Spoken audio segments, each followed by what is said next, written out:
Kiai Haji Hasyim Asy'ari, pendiri Nahdlatul Ulama. Mudah-mudahan kita dapat keberkahan beliau insyaallah. Beliau punya kitab judulnya At-Tanbihat Al-Wajibat Liman Yasna'ul Maulid Bil Munkarat. Kiai Hasyim Asy'ari itu kumpulan kitabnya judulnya Irsyadus Sari fi Mu'allafat Kiai Al-Hajj Hasyim Asy'ari, yang ngumpulin cucunya namanya Kiai Haji Isom Hadzik dari Jombang.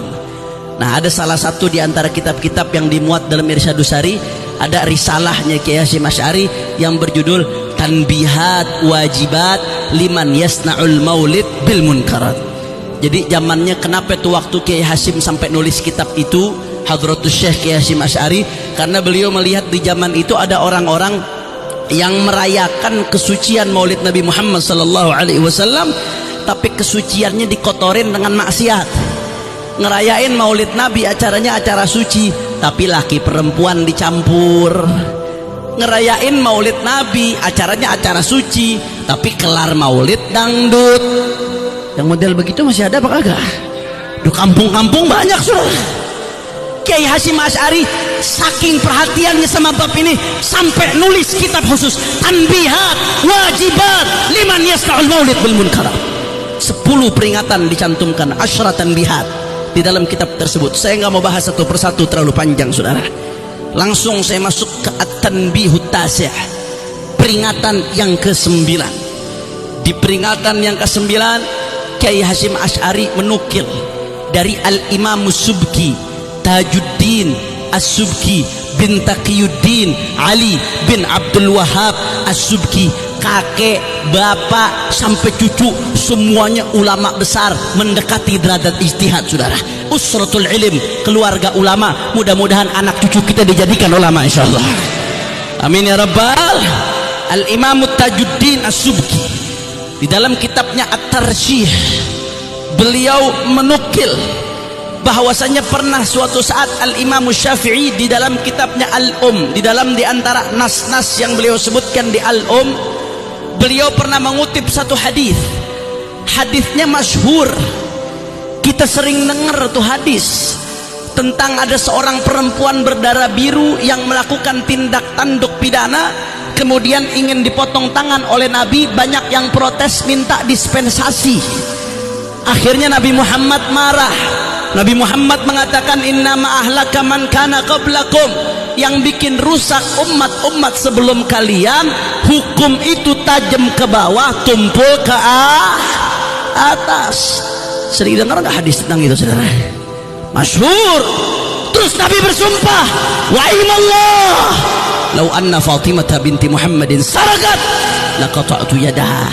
Kata Nabi Muhammad, demi Allah, jangankan perempuan ini, andai kata yang nyuri putriku Fatimah, saya mau nanya, Sayyidina Fatimah mencuri mungkin atau tidak? Mustahil saudara, tidak mungkin. Hasyalah hadzalik.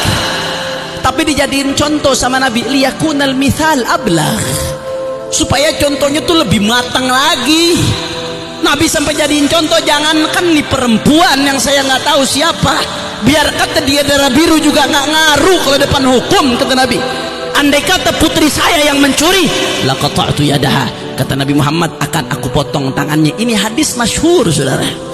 Tapi Imam Syafi'i waktu ngutip hadis ini, beliau nggak mau nyebut kata-kata Fatimah saudara.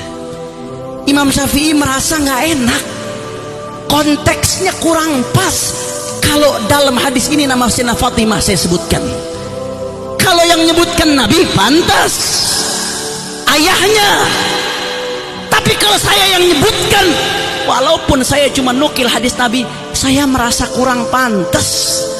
Makanya Imam Syafi'i begitu nukil hadis itu, Imam Syafi'i mengatakan apa? Lau anna fulanah saraqat laqata'tu yadaha. Andai kata fulanah mencuri, aku potong tangannya. Dia ngutip hadis Nabi, nama Sayyidina Fatimahnya dihapus sama Imam Syafi'i, diganti fulanah karena takut kurang adab dengan putri baginda Nabi besar Muhammad. Imam Subki menyoroti, ini menarik nih yang dilakukan Imam Syafi'i. Ini menarik. Beliau nggak mau nyebut Fatimah. Kenapa? Yang pertama ta'adduban, jaga akhlak, jaga adab. Jangankan yang udah jelas nggak pantas, yang nyerempet gak pantas saja saya nggak mau sebut. Yang kedua, kata Imam Subki, kalau Nabi nyebut pantas, itu ayahnya. Bahkan ketika Nabi nyebut, di situ menunjukkan keadilan Nabi. Hukum sama di mata Nabi, termasuk untuk putrinya, betul. Tapi selain Nabi takutnya kurang pantas, makanya sama Imam Syafi'i dirubah, saudara. Saking adabnya, saking akhlaknya kepada baginda Nabi besar Muhammad. Kiai Hasyim Asy'ari setelah mengutip riwayat ini, beliau katakan apa, saudara? Kata Kiai Hasyim, wa hadza minhu qudwatun wa uswah fit ta'addub bin nabi au kama qala. Yang dilakukan Imam Syafi'i dan ditetapkan oleh Imam Subki adalah qudwah, contoh, panutan dalam hal apa? Dalam menjaga adab kepada baginda Nabi besar Muhammad.